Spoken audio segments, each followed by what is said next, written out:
Selamat sejahtera pelajar. Dalam PDPR hari ini kita sambung bab 5 sebatian karbon.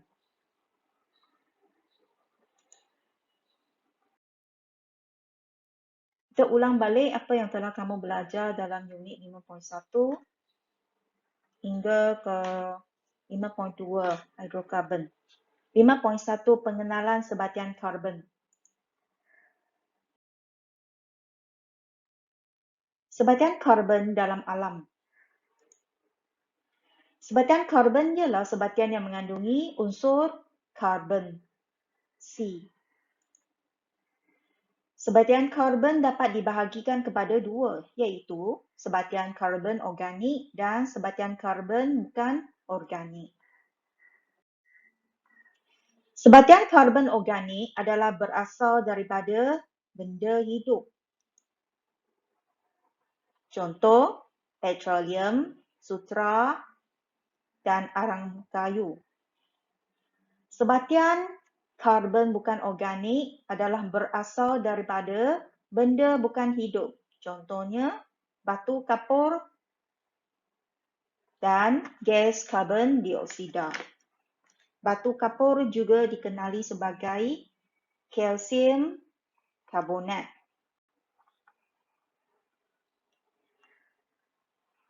Ini merupakan istilah kimianya.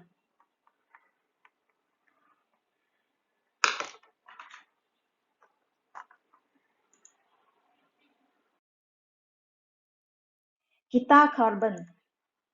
Kita karbon menunjukkan bagaimana unsur karbon dikitar melalui pembentukan atau penguraian sebatian karbon dalam hidupan dan bahan organik di kawasan persekitaran melalui proses-proses seperti respirasi, pembakaran, penguraian, dan fotosintesis.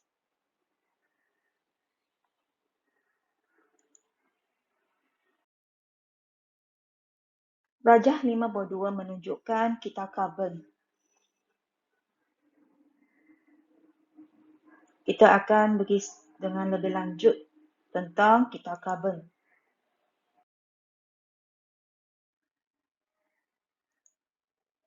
Karbon dioksida dibebaskan ke atmosfera melalui 3 proses utama, iaitu respirasi, pembakaran, dan penguraian.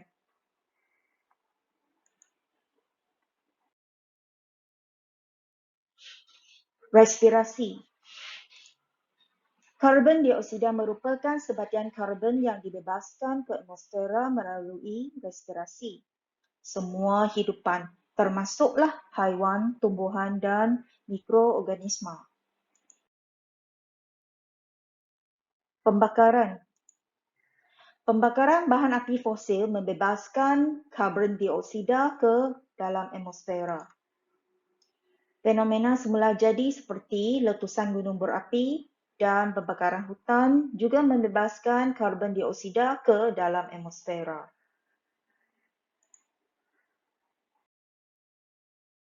Penguraian. Semasa proses perebutan oleh bakteria dan kulat pengurai, karbon dioksida dibebaskan ke dalam atmosfera.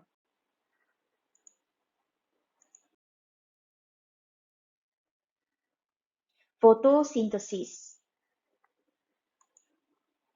Karbon dioksida diserap daripada udara oleh tumbuhan hijau untuk menjalankan proses fotosintesis.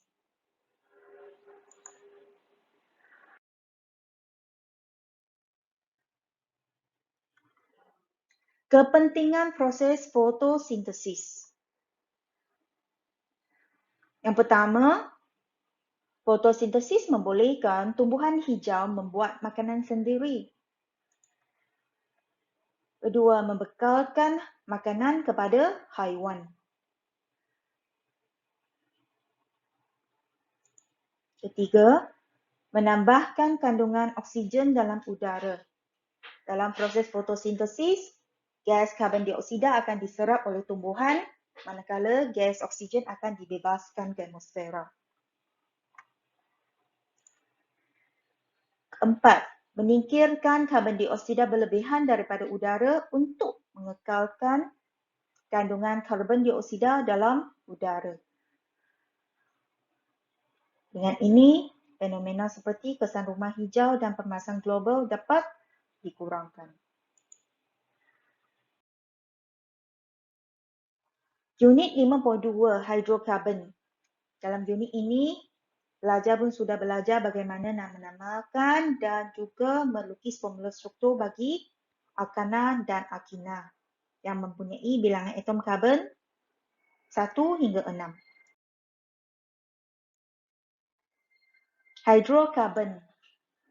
Sebatian hidrokarbon ialah sebatian karbon organik yang terdiri daripada unsur karbon dan hidrogen sahaja.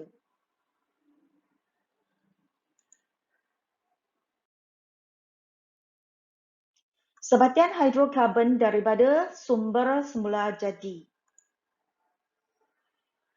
melalui pembentukan petroleum dan gas asli, pembentukan arang batu.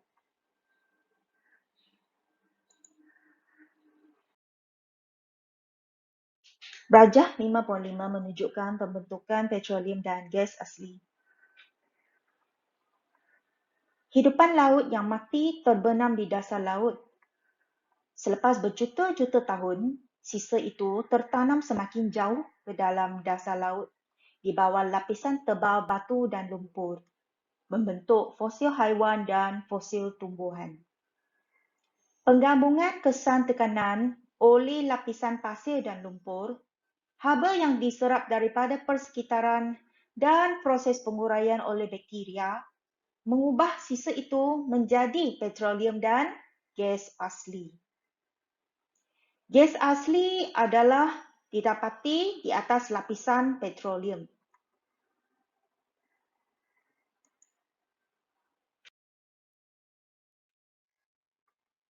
Rajah 5.6 menunjukkan pembentukan arang batu. Berjuta-juta tahun dahulu, sisa tumbuhan mati tertanam secara semula jadi di dalam tanah. Selepas berjuta-juta tahun, sisa itu tertanam semakin jauh ke dalam tanah di bawah lapisan batu tebal.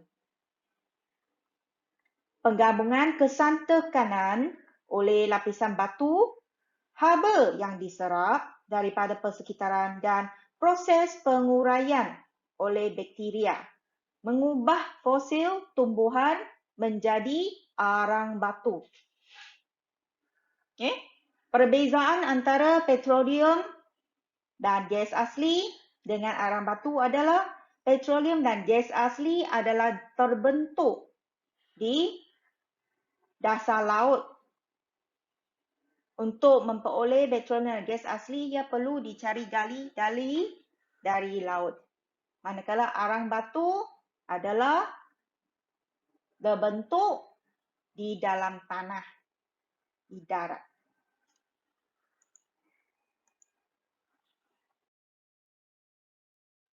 Penyulingan berperingkat petroleum. Petroleum ialah suatu campuran hidrokarbon. Campuran hidrokarbon ini perlu diasingkan melalui proses penyulingan berperingkat. Sebelum pecah-pecahan, petroleum ini dapat digunakan. Proses penyulingan berperingkat digunakan kerana pecahan-pecahan petroleum mempunyai takat didih yang berbeza.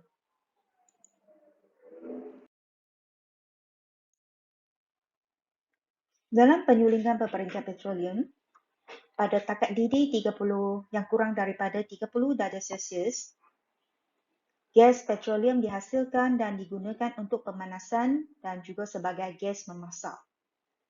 Pada takat didih 30 hingga 75 darjah Celsius, petrol berhasil dan digunakan sebagai bahan api di loji penapisan minyak dan untuk kegunaan kereta.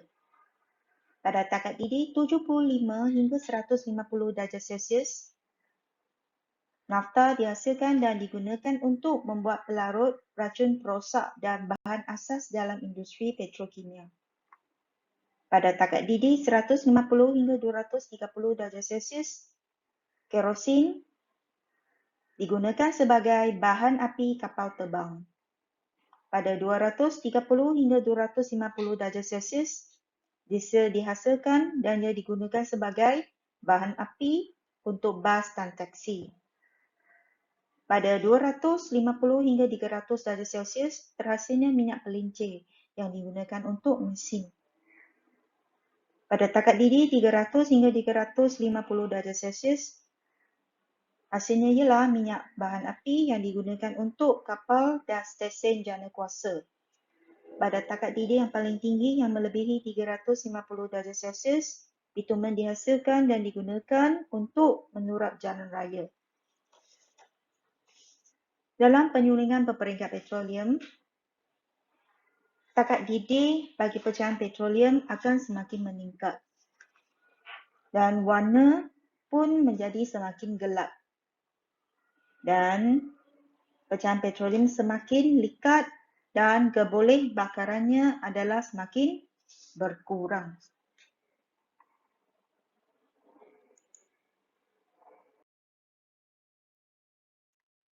Sebatian hidrokarbon boleh dibahagikan kepada hidrokarbon tepu dan hidrokarbon tak tepu.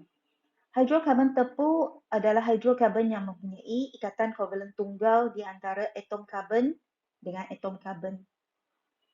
Contoh, alkana. Manakala hidrokarbon tak tepu mempunyai sekurang-kurangnya satu ikatan kovalen ganda 2 di antara atom karbon dengan atom karbon, atau ikatan kovalen ganda 3 di antara atom karbon dengan atom karbon. Contoh, alkina. Alkana dan alkina merupakan dua siri homolog yang berlainan.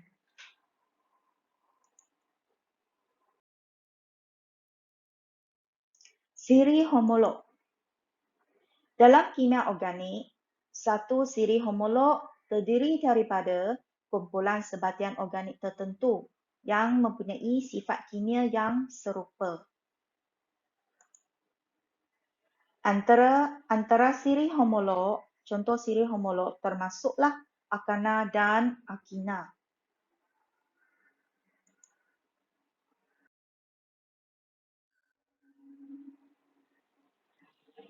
Alkana. Alkana ialah sebatian hidrokarbon tepu. Setiap atom karbon dalam molekul alkana mempunyai ikatan kovalen tunggal dengan atom karbon yang lain. Oleh sebab alkana merupakan satu siri homolog, setiap ahli siri homolog alkana dapat diwakili dengan formula am CnH2n tambah 2, di mana N yang merupakan bilangan atom karbon per molekul, N sama dengan 1, 2, 3 dan seterusnya.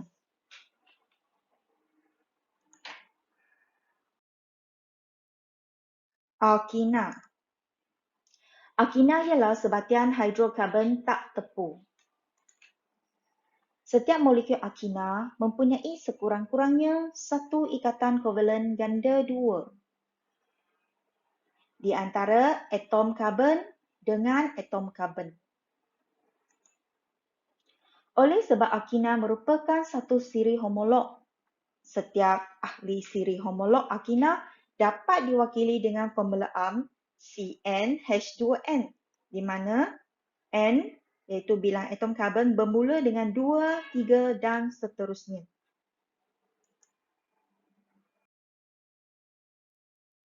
Jadual 51 menunjukkan nama alkana dan alkina yang pelajar perlu tahu dan juga perlu tahu cara untuk melukis formula struktur bagi setiap molekul alkana dan alkina ini. Untuk alkana, pelajar perlu tahu dan ingat formula am bagi alkana ialah CHCN H2N tambah 2. Bagi alkina ialah CnH2n. Apabila N sama dengan 1, contoh formula bagi metana ialah CH4. Etana C2H6. Untuk etina C2H4. Propana C3H8. Propina C3H6. Butana C4H10. Butina C4H8.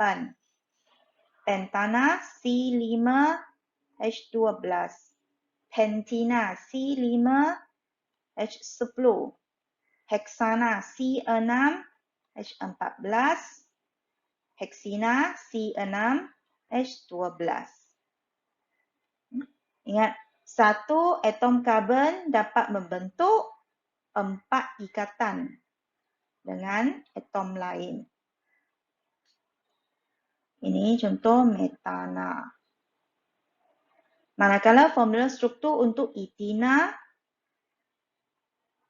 C2H4, dia terdapat satu ikatan kovalent ganda 2 antara atom karbon. Satu karbon boleh membentuk 4 ikatan. Yang ini sudah kira 2. 1, 2, 3, 4. Inilah cara untuk melukis formula struktur bagi alkana dan alkina.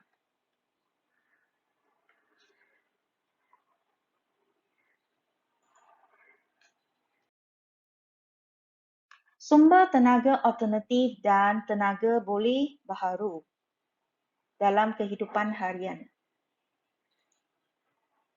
Bahan aktif fosil seperti petroleum, arang batu dan gas asli merupakan sumber tenaga tidak boleh baharu yang semakin berkurang. Oleh sebab itu, sumber tenaga alternatif menjadi semakin penting untuk membekalkan tenaga dalam kehidupan harian. Sumber tenaga alternatif merupakan sumber tenaga yang tidak mudah habis digunakan seperti tenaga nuklear atau sumber tenaga boleh baharu seperti tenaga solar, tenaga angin dan tenaga hidro.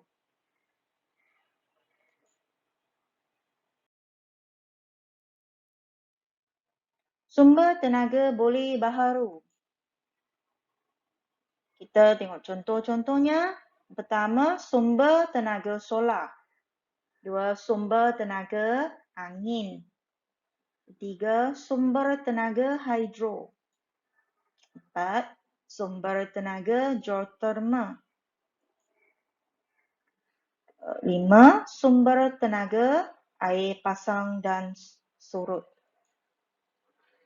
6, sumber tenaga gelombang ombak.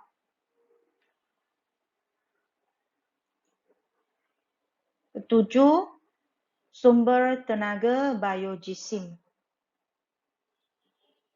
yang dihasilkan daripada sisa pertanian atau sisa buangan organisma. Gas metana yang terhasil ini boleh digunakan untuk menjana tenaga dan untuk pemanasan. Kuasa nuklear. Banyak negara termasuklah Malaysia berpotensi membina stesen jana kuasa nuklear untuk membekalkan tenaga. Kebaikan dan keburukan pembinaan stesen jana kuasa nuklear perlu dinilai sebelum membuat sebarang keputusan.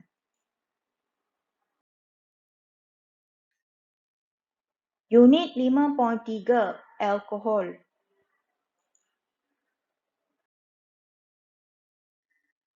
Alkohol.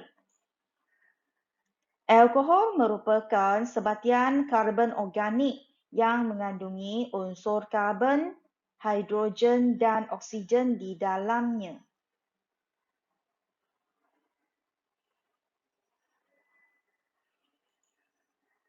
Alkohol dapat dihasilkan melalui proses penapaian dengan menggunakan tindakan yeast terhadap makanan yang mengandungi glukosa atau kanji seperti gula, anggur, apel, tebu, beras, gandum, ubi dan barli.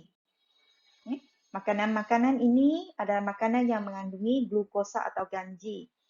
Apabila kanji bertindak balas dengan yeast, dia akan menghasilkan alkohol dan juga akan menghasilkan gas karbon dioksida dan haba.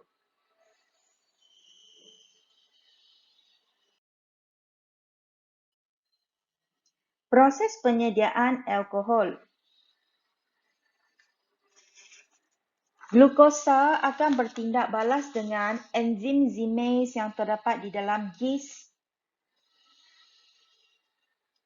Enzim zimase ini akan menguraikan glukosa dan untuk menghasilkan etanol dan membebaskan gas karbon dioksida.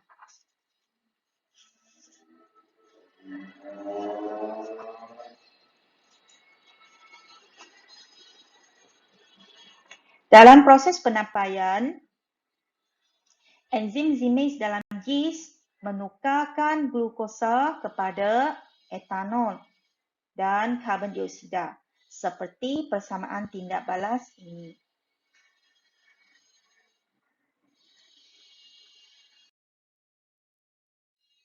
Sifat fizik alkohol.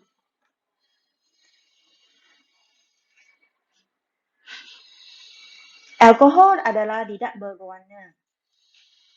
Ia merupakan cecair. Dia wujud sebagai cecair pada suhu bilik. Alkohol mempunyai bau yang tersendiri. Takat tidik alkohol meningkat apabila bilangan atom karbon meningkat. Alkohol ia mempunyai formula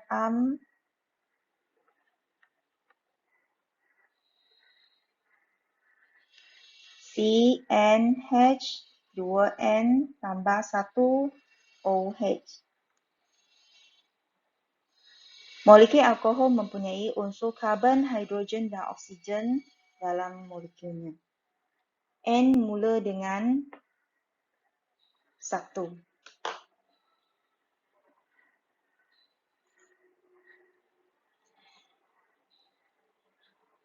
Dan keterlarutan alkohol dalam air akan berkurang apabila bilangan atom karbon meningkat. Kerana rantai hidrokarbonnya semakin panjang, maka ia semakin sukar untuk melarut dalam air.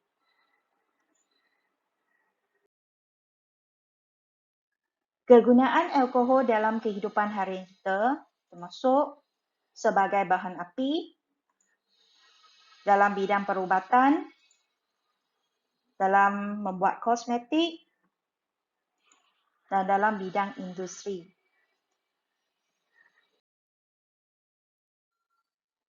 Sebagai bahan api, alkohol merupakan bahan api yang baik kerana sebatianan karbon organik ini mudah terbakar. Nyalaannya berwarna biru dan pembakarannya lengkap serta bersih tanpa jelaga.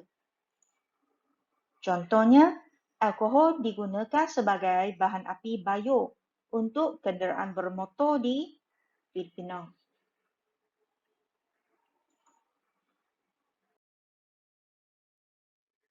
Dalam bidang perubatan, alkohol digunakan sebagai antiseptik dan desinfektan untuk membunuh mikroorganisma. Selain digunakan sebagai pelarut bagi pelbagai jenis ubat. Dalam bidang kosmetik, alkohol digunakan sebagai pelarut untuk pelbagai barangan kosmetik seperti minyak wangi, lotion dan gincu.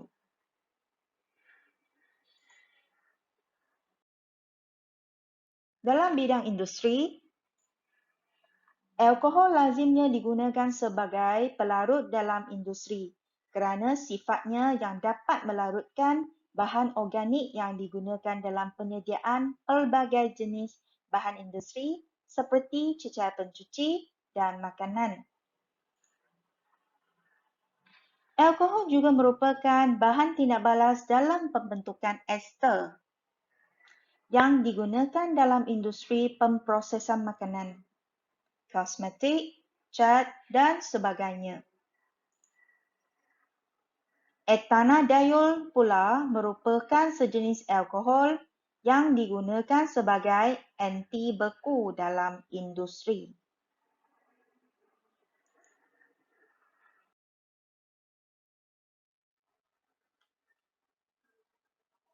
Kesan pengambilan alkohol secara berlebihan.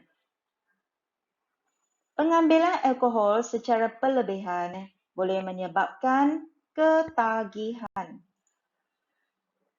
Ketagihan alkohol lazimnya menimbulkan masalah sosial dalam keluarga dan juga mengganggu ketenteraman masyarakat seperti perbuatan jenayah.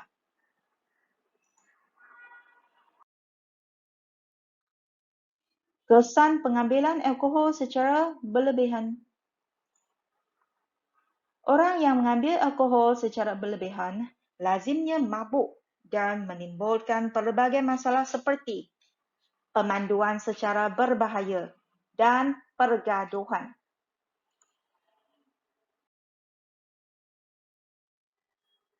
Ibu mengandung yang mengambil alkohol secara berlebihan akan menyebabkan kecacatan pada bayi yang dikenali sebagai sindrom fetal alkohol. Bayi dengan sindrom fetal alkohol mempunyai kepala dan otak yang bersaiz kecil, muka yang tidak normal dan pertumbuhan yang terbantuk.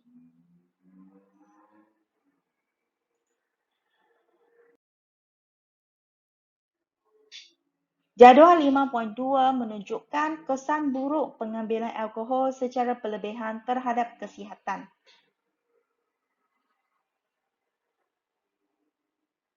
Kesan buruk pengambilan alkohol secara berlebihan terhadap bahagian otak ialah ia boleh menyebabkan kerosakan sel otak, koordinasi dan sistem saraf terjejas, menyebabkan keseimbangan badan terganggu dan kesukaran menganggar jarak. Untuk mata, ia menyebabkan penglihatan mata kabur. Dan kesannya ke atas peparu ialah meningkatkan kadar pernafasan, menyebabkan ia berasa senang cemas. Kesan terhadap jantung ialah kadar degupan jantung meningkat dan membawa kepada tekanan darah tinggi.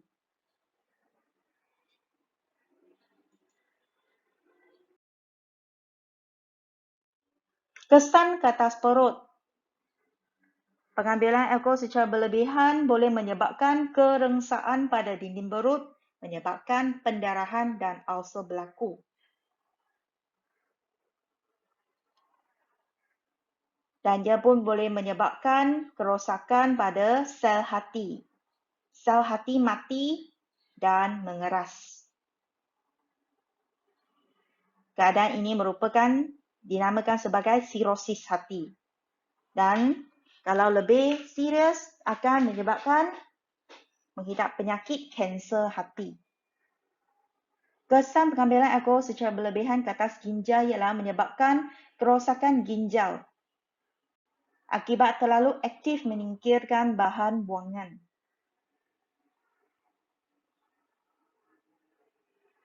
Dan kesan ke atas pundi kencing ialah menyebabkan pembuangan air kencing yang lebih kerap.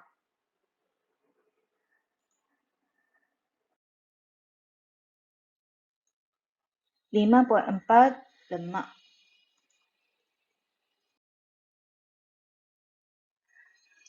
Lemak ialah sejenis sebatian karbon organik yang mengandungi unsur karbon, hidrogen dan oksigen.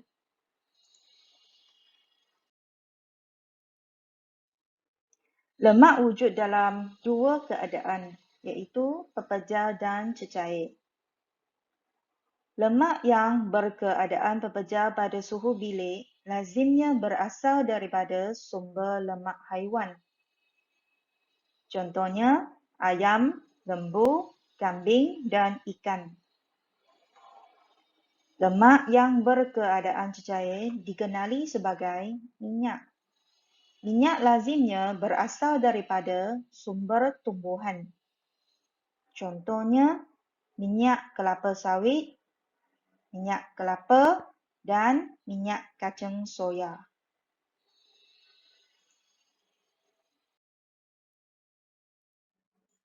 Lemak seperti hidrokarbon, lemak juga dapat dibahagikan kepada lemak tepu dan lemak tak tepu.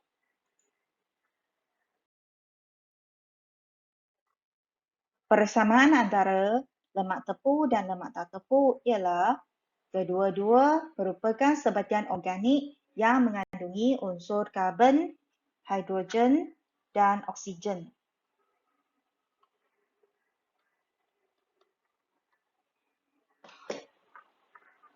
Lemak tidak larut dalam air dan lemak merupakan sumber penting asid lemak dalam badan. Perbezaan dari segi sumber, lemak tepu adalah berasal daripada haiwan. Lemak tak tepu berasal daripada tumbuhan. Keadaan lemak tepu pada suhu bilik ialah pepejar, manakala lemak tak tepu wujud sebagai cecair pada suhu bilik. Takat lebur lemak tepu adalah lebih tinggi berbanding dengan takat lebur bagi lemak tak tepu. Bilangan atom hidrogen dalam molekul dalam lemak tepu adalah maksimum kerana lemak tepu hanya mengandungi ikatan kovalen tunggal antara atom karbon. Manakala lemak tak tepu mengandungi sekurang-kurangnya satu ikatan kovalen ganda dua antara atom karbon. Maka bilangan atom hidrogen dalam molekul lemak tak tepu belum maksimum. Penambahan atom hidrogen ke dalam molekul lemak tepu tidak boleh berlaku. Manakala penambahan atom hidrogen ke dalam molekul lemak tak tepu boleh berlaku. Dan proses penambahan atom hidrogen ke dalam molekul lemak tak tepu dikenali sebagai proses penghidrogenan.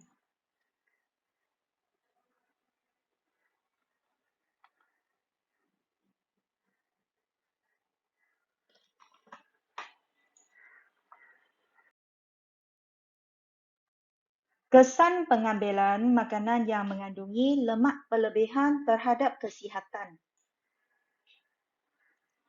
Lemak merupakan suatu komponen gizi seimbang yang penting dalam pemakanan manusia. Namun demikian, pengambilan makanan berlemak yang berlebihan, terutamanya lemak tepu, akan meningkatkan aras kolesterol dalam darah dan menjejaskan kesihatan.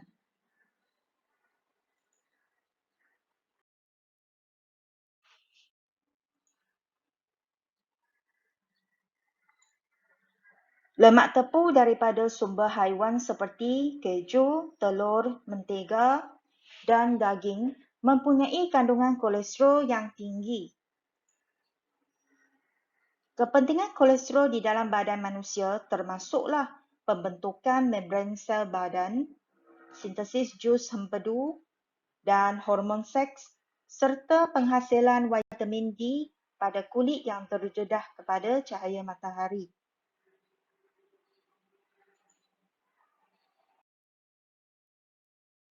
Namun demikian, pengambilan kolesterol yang berlebihan dalam darah dapat menjejaskan kesihatan manusia, seperti terbentuk batu karang hempedu dan jaundice.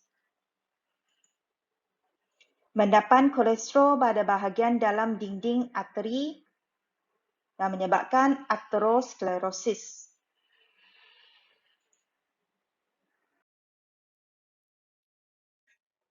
Batu karang hempedu dan jauntis. Kolesterol berlebihan dalam darah dapat membentuk batu karang hempedu yang menyekat salur hempedu. Salur hempedu yang tersekat boleh menyebabkan jauntis.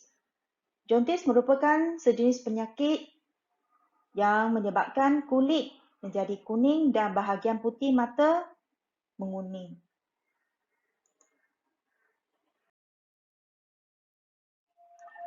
Mendapan kolesterol pada bahagian dalam dinding arteri dan aterosklerosis. Kolesterol yang berkumpul dan termendap pada bahagian dalam dinding arteri menyebabkan lumen arteri menjadi semakin sempit. Raja 5.18 menunjukkan keratan rentas arteri yang sihat dan kesan aterosklerosis pada arteri akibat pemendapan kolesterol pada lumen pada dinding arteri menyebabkan lumen arteri menjadi semakin sempit. Lumen arteri yang sempit ini akan mengganggu atau menyekat aliran darah dalam keadaan yang dikenali sebagai aterosklerosis.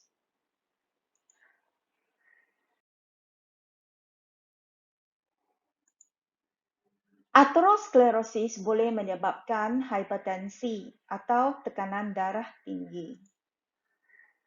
Stroke, iaitu keadaan di mana arteri yang menuju ke otak tersumbat atau pecah. Dan serangan jantung boleh berlaku dan menyebabkan maut.